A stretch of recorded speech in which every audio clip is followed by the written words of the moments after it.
I found your messages.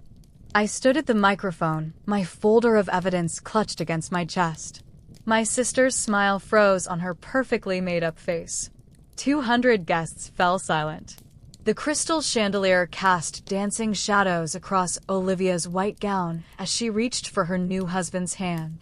My mother's champagne glass stopped halfway to her lips. I spent 6 months planning my sister's dream wedding.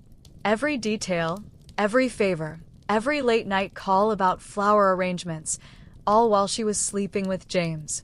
My fiancé. My future. Emma, my father warned, rising slightly from his seat. This isn't the place. I smiled, the kind of smile that breaks something inside you. Actually, it's the perfect place. I opened the folder with deliberate slowness, the rustle of paper cutting through the silence. Everyone's here to celebrate truth and love, right? My sister's eyes widened as she recognized the papers in my hand. The printouts of text messages, hotel receipts, and photos I discovered last week while using her laptop to finalize wedding details. Don't worry about Emma, I read, my voice steady despite the earthquake in my chest. She'll never know. She's always been clueless. Olivia shook her head frantically, mouthing, please, across the elaborately decorated head table that I'd spent hours designing with her. It's been amazing these 2 months, I continued, eyes locked on my sister. Emma thinks you're just helping with her wedding planning. God, she's so trusting it's almost sad. The crowd shifted uncomfortably. Camera flashes stopped. My mother stood abruptly, knocking over her water glass. Emma, that's enough, she hissed, but I saw the recognition in her eyes. She knew. She'd always known. I turned the page with steady fingers. Hotel receipt, March 18th, the day I was picking out my wedding dress. Credit card statement, April 2nd. When you told me you were visiting Grandma, I looked up. Funny, Grandma called me that night wondering where you were. Olivia's new husband turned to her, confusion darkening to realization on his face. I tossed the folder onto the table, papers spilling across the pristine white tablecloth. Congratulations on your wedding, Liv. I'm sure your marriage will be built on a stronger foundation than loyalty or honesty. I grabbed my purse and stepped away from the microphone, oddly calm as the room erupted. My sister sobbed. My mother lunged toward me. The wedding photographer, bless his professional instincts, captured it all. As security approached, I slipped a USB drive into my pocket. The digital backup of everything they thought they could bury along with my dignity. I wasn't finished yet. The wedding planner, a tiny woman with steel in her spine, attempted damage control as I was escorted not so gently toward the exit. Behind me, chaos erupted in waves. Gasps, shouts, the scraping of chairs, and my mother's shrill voice cutting through it all. Emma, how could you? How could I? That was Rich. Ma'am, I need you to leave the premises, the security guard said firmly, his hand on my elbow. I'm going. I jerked away from his grip. I just need to get my purse from the bridal suite. He hesitated, but the wedding planner nodded. Escort her there, and then directly out. The guard followed me down the hallway, past stunned wedding guests who pressed themselves against the wall as I passed. Their whispers followed me like smoke. The bridal suite door was cracked open. Inside, my cousin Melanie was gathering her things, her face pale but resolute when she saw me. Is it true? She asked quietly. I nodded, moving to the corner where I'd stashed my bag earlier. Every word. You were the only one I told about finding the messages. Melanie crossed the room and hugged me fiercely. They're saying you ruined her day out of jealousy. Your mom is telling everyone you've been unstable since your broken engagement. I laughed bitterly. Of course she is. She's known about them for months. The security guard shifted uncomfortably in the doorway. What do you mean your mom knew? Melanie pulled back, searching my face. I reached into my purse and pulled out a second folded paper. 3 weeks ago, I was using Mom's iPad to look up a recipe while she was in the shower. A message from Olivia popped up that mentioned James. I shouldn't have looked, but I shrugged. Their entire conversation history was there. Mom knew about the affair for months. She told Olivia to keep it quiet, that I'd get over the broken engagement eventually. Emma, that's monstrous. That's family. I tucked the paper back into my purse. After that, I started paying attention. Noticed how they whispered when I entered rooms. So I did something I'm not proud of. I installed a recovery program on the family computer when I was house-sitting last weekend. And I found emails about the family trust. Your dad still has access as a trustee, right? She nodded slowly. Uncle Richard never removed him after their fight. Good. Tell him to check the accounts. Dad's been transferring money to Olivia for years, money that was earmarked for both of us. My inheritance has been systematically drained since I turned 21.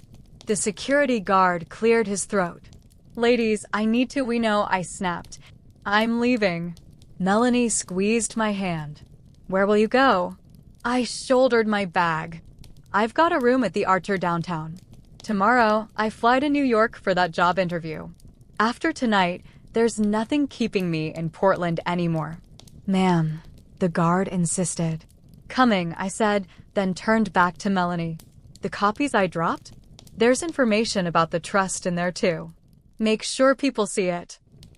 She nodded, determination hardening her features. Consider it done. I walked out with my head high, ignoring the stares of lingering guests. My phone buzzed incessantly in my purse. Calls from my father, texts from Olivia, voicemails piling up. I silenced it without looking. In the lobby, I almost collided with James, my ex-fiancé, who was rushing in, his face flushed and panicked. We froze, staring at each other. Emma, Jesus Christ, what have you done? He hissed, grabbing my arm. I looked down at his hand until he released me. Only what should have been done months ago. By you, actually. You've lost your mind. Those messages, they're not what you think. I smiled thinly. When you broke up with me, you left your tablet in my apartment. It sat in my desk drawer for weeks before I even turned it on. You never even asked for it back, did you? His face drained of color. You had no right? The Hyatt downtown on March 3rd. The Four Seasons on March 17th. Your apartment on April 5th, when you told me you were in Seattle for work. Should I continue? How? It synced automatically when I turned it on. All your messages, emails, calendar, everything. You didn't even have a password on it. I stepped around him. Careless with your devices, careless with people's hearts. Emma, wait, sir. The security guard intervened. I need to escort this lady out. Please return to the reception or leave the premises. James looked from me to the guard, then back. This isn't over. Oh, but it is. I walked through the revolving door into the cool evening air, feeling lighter than I had in months. The hotel bar at the Archer was nearly empty when I settled onto a stool. The bartender, a woman with short silver hair and keen eyes, slid a cocktail menu toward me. Rough night, she asked, noting my formal attire. Wedding, I replied, scanning the menu. Yours or someone else's? My sister's. I looked up. I'll have a Manhattan, please. Double. As she mixed my drink, my phone buzzed again. I pulled it out. 17 missed calls, 32 texts, and a notification that my mother had tagged me in a Facebook post. My finger hovered over the notification, then I thought better of it. Instead, I opened my email. There it was, confirmation of my interview with Harper and Row Publishing in New York, 11 a.m. the day after tomorrow. Senior editor position.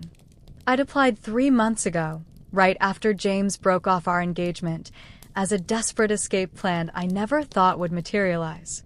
New city, new start. Here you go. The bartender set the drink in front of me. First one's on the house. You look like you need it. Thanks. I took a generous sip, letting the whiskey burn a path down my throat. Mind if I join you? A voice asked. I turned to find my father standing there, his bow tie undone and hanging limply around his neck. Actually, I do mind. I turned back to my drink. He sat anyway, signaling the bartender. Scotch. Neat. We sat in silence until his drink arrived. I could feel his eyes on me, but I refused to look at him. What you did tonight, he finally said, was unforgivable. I laughed into my glass. That's funny, coming from you. Emma, there are things you don't understand. I understand plenty. I turned to face him. 2 weeks ago, I was looking for my birth certificate in your home office, which you gave me permission to do, by the way, and I found the trust fund statements. I understand that you've been filtering my trust fund money to Olivia for years. I understand that Mom knew about Olivia and James and actively helped them behind my back. I understand that the down payment money you promised for my house suddenly had complications right when Olivia needed a new car. I took another sip. Did I miss anything? His face hardened. You had no right to air our family's private matters in public. Private matters? I set my glass down with excessive care. Dad, you stole from me. Mom betrayed me. Olivia took my fiancé. Those aren't private matters, they're crimes. Well, the trust fund part is anyway. I had my reasons. Let me guess, Olivia needed it more? Olivia was the special one? Olivia. My voice rose slightly, and I forced myself to study it. You know what? I don't even care anymore. Keep the money. Consider it my wedding gift to her. I'm done. He reached for my arm. Emma, you're upset. Let's talk about this tomorrow when you've calmed down. I pulled away. There's nothing to talk about. I'm moving to New York. I have a job interview that will pay twice what I make here, and I'm not looking back. New York. He looked genuinely surprised. Since when? Since I realized Portland was too small for me and my backstabbing family to coexist. I finished my drink. Tell Mom not to call me anymore. I've said everything I need to say. You can't just leave. What about the publishing house? Your apartment? Your life is here. I stood, dropping cash on the bar. No, my prison was here. My life is wherever I choose to make it. I gathered my purse. Goodbye, Dad. He called after me as I walked away, but I didn't turn back. In the elevator, I blocked my parents' numbers and deleted my social media apps. By the time I reached my room, a strange calm had settled over me. I kicked off my heels and sat cross-legged on the bed, opening my laptop. The document that had started it all was still open, the text messages I'd recovered from James's old tablet, the one he'd forgotten in my apartment after our breakup. I scrolled through them one last time. Olivia. Don't worry about Emma. She'll never know. She's always been clueless. Asterisk James. I still feel bad. She's planning this whole wedding while we're... Asterisk Olivia. While we're what? Being honest about our feelings? Emma always gets everything. The attention, the praise, the promising career. For once, I'm taking something for myself. Asterisk James. Your mom seemed upset when she saw us at lunch yesterday. Asterisk Olivia. Please. She'll get over it. She just said to be more discreet until after you officially break things off with Emma. She doesn't want family drama before my wedding. Asterisk, I closed the laptop. There was more, so much more. The conversations with my mother I'd found on her iPad. The bank statements. The trust fund documents I discovered in my father's home office. It was all in those papers I'd scattered across the wedding reception. By now, everyone would know, family, friends, colleagues. There would be no containing it, no spinning it into something more palatable. I should have felt vindicated. Instead, I just felt empty. My phone buzzed with a text from Melanie. Asterisk, they're in damage control mode. Your mom's claiming you're having a breakdown. But people saw the receipts, literally.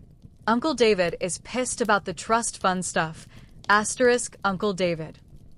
My father's younger brother who had always treated me with genuine affection. He'd been cut out of the family business years ago after a dispute with my father. I hadn't expected him to be at the wedding. Is he still there? Asterisk, I texted back. Yes. He's demanding to see paperwork. Your dad looks ready to pass out. Asterisk, I smiled slightly. Good. Where are you? Asterisk, safe. I'll call tomorrow before my flight. Asterisk, I put the phone down and walked to the window, looking out at the Portland skyline. The city lights blurred through unexpected tears. 30 years in the city. A lifetime of playing second fiddle to Olivia, of being the responsible one while she got away with everything, of working my way up at a publishing house while she floated from job to job, always landing on her feet thanks to our parents' safety net, a net apparently woven with thread stolen from what should have been mine. My phone rang. Uncle David. I answered cautiously. Hello, Emma. His voice was gruff but gentle. Hell of a show you put on tonight, kiddo. You saw the papers? I did. And I had Melanie forward me photos of those bank statements. A pause. Richard had no right to do that to your trust. That money was from our grandfather, meant to be split equally. I sank onto the edge of the bed. I know. You kept copies of everything, right? Not just what you scattered tonight. Yes. Everything's backed up and saved in multiple places. I'd learned to be thorough working in publishing. Digital copies, physical copies in a safe deposit box. Good girl. I've already called my lawyer. We can file injunctions first thing Monday. Uncle David, I don't know if I want to. This isn't about want, Emma. It's about what's right. Your grandfather would be rolling in his grave if he knew what they'd done. The tears I'd been holding back spilled over. Thank you. Don't thank me yet. This will get messy. He sighed heavily. Your stunt tonight. Can't say I blame you, but it complicates things. I know. I couldn't watch her celebrate after what she did. What they all did. I understand. His voice softened. Melanie says you're leaving? Job interview in New York. Senior editor position at Harper & Row. Impressive. He paused. Listen, Emma, whatever happens with the legal stuff, don't let them steal your future too. You've always been the strong one, even if they never saw it. I wiped at my tears. I won't. Good. Now get some rest. I'll have my lawyer call you tomorrow. After we hung up, I sat in silence for a long moment. Then I walked to the bathroom and washed my face, staring at my reflection in the mirror. My eyes were puffy, but clear. Determined. My phone pinged with a text from James. Asterisk, we need to talk. This isn't fair to Olivia. Asterisk, I blocked his number without responding. Another text came through, from Olivia this time. Asterisk, you've ruined everything. I hope you're happy. Asterisk, I started to type a scathing response, then deleted it. Instead, I simply wrote, I found my happiness the moment I stopped letting you steal it. Then I blocked her too. Morning came with a clarity I hadn't expected. I checked out of the hotel early, had breakfast at a quiet cafe across town, and then headed to the airport 3 hours before my flight. As I waited at my gate, my phone rang with an unfamiliar number. Hello, Ms. Jensen? This is Patricia Winters from Harper & Row. I'm calling about your interview tomorrow. My stomach dropped. Yes, I just wanted to confirm you're still planning to attend, given what's happened. Our HR department noticed some social media activity from Portland that might involve you. I closed my eyes briefly. Of course they'd seen it. I'm still planning to attend. I'm at the airport now, actually. Excellent. As it happens, our editorial director's brother lives in Portland and attended a wedding last night. He mentioned a situation to his brother. My blood ran cold.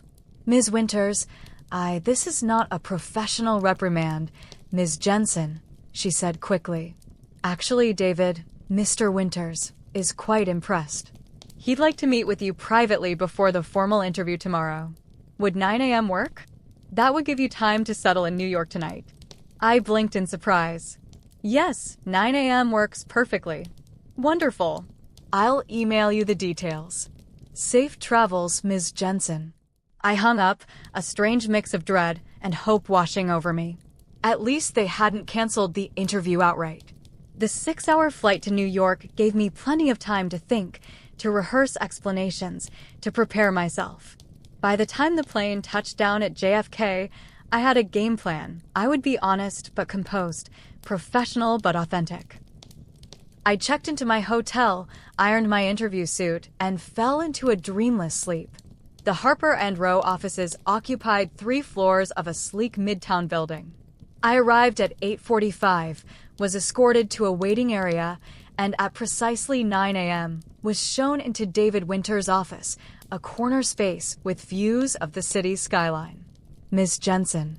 He rose from behind his desk, extending his hand. Welcome to New York. Thank you for meeting with me, I said, shaking his hand firmly. Please have a seat. He gestured to a chair across from his desk. Coffee? Yes, please. As he poured from a carafe on a side table, he spoke without looking at me. My brother Mark called me yesterday. He was quite impressed by what he witnessed at a wedding in Portland. I accepted the coffee cup he offered. Mr. Winters, about that, my brother said he watched a woman stand up to what appeared to be years of family manipulation with remarkable poise. He settled back in his chair. He said she presented evidence methodically, spoke clearly despite obvious emotion, and left with dignity intact. He also mentioned something about trust fund improprieties. I took a sip of coffee to steady myself. Yes, that was me. He nodded. Publishing is changing, Ms. Jensen. We need editors who can cut through noise, who aren't afraid to stand up for what's right, even when it's difficult. He leaned forward. Your credentials are impressive. 6 years at Cascade, rising from assistant to managing editor. But what interests me is your evident ability to maintain composure under pressure and to articulate complex situations clearly. I set my cup down carefully. Thank you. Those are skills I've developed through my work, certainly. And apparently through your personal life as well. He smiled slightly. The formal interview panel will meet with you at 11 as scheduled. But I wanted you to know that, assuming no red flags arise there, I'm prepared to offer you the senior editor position. Thank you, Mr. Winters. 3-week notice period standard for you. Yes, though given the circumstances, I might be able to negotiate an earlier release. We'd appreciate that. We need someone to start on the Peterson biography project as soon as possible. He stood, extending his hand again. Welcome to Harper & Row, Ms. Jensen, unofficially for now. After he left, I sat frozen, staring at the business card. My phone buzzed with texts from Melanie, family in full meltdown mode. Dad admitted to Uncle David about the trust fund. Mom locked herself in her room. Olivia and her new husband had a huge fight at the hotel. Asterisk then. Are you okay? I looked at the business card again, then at my boarding pass for New York. For the first time in months, I smiled genuinely. Better than okay. Asterisk, I replied. Asterisk, I'm finally free.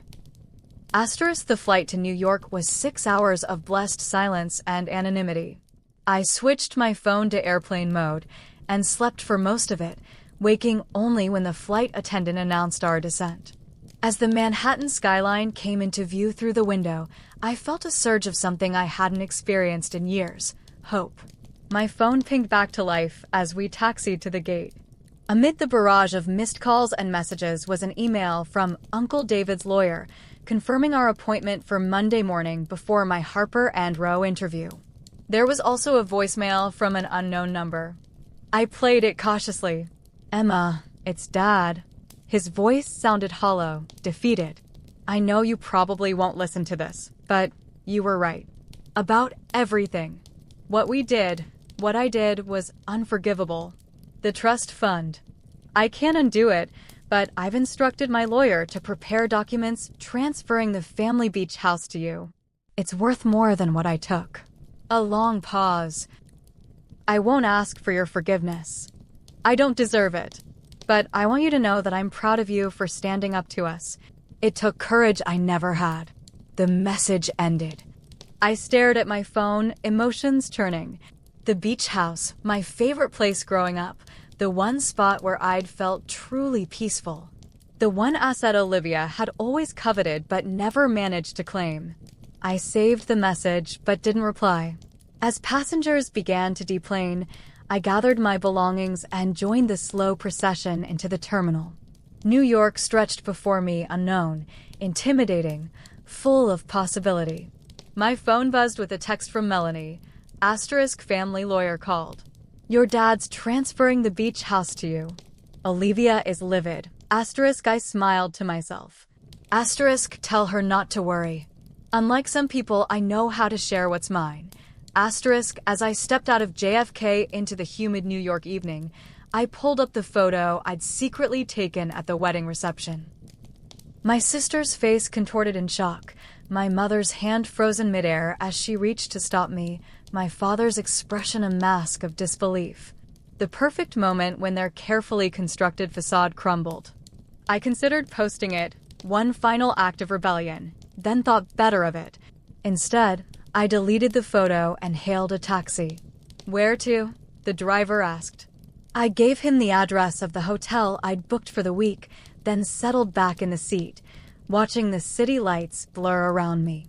The papers I'd scattered at the wedding told the story of my past, the betrayals, the lies, the stolen opportunities. But they were just that, past. My future was unwritten, and for the first time in my life, I held the pen firmly in my hand. Would you have exposed your family's secrets in public, or kept the betrayal to yourself for the sake of appearances? Was I right to detonate my family's carefully constructed image for the sake of my own truth?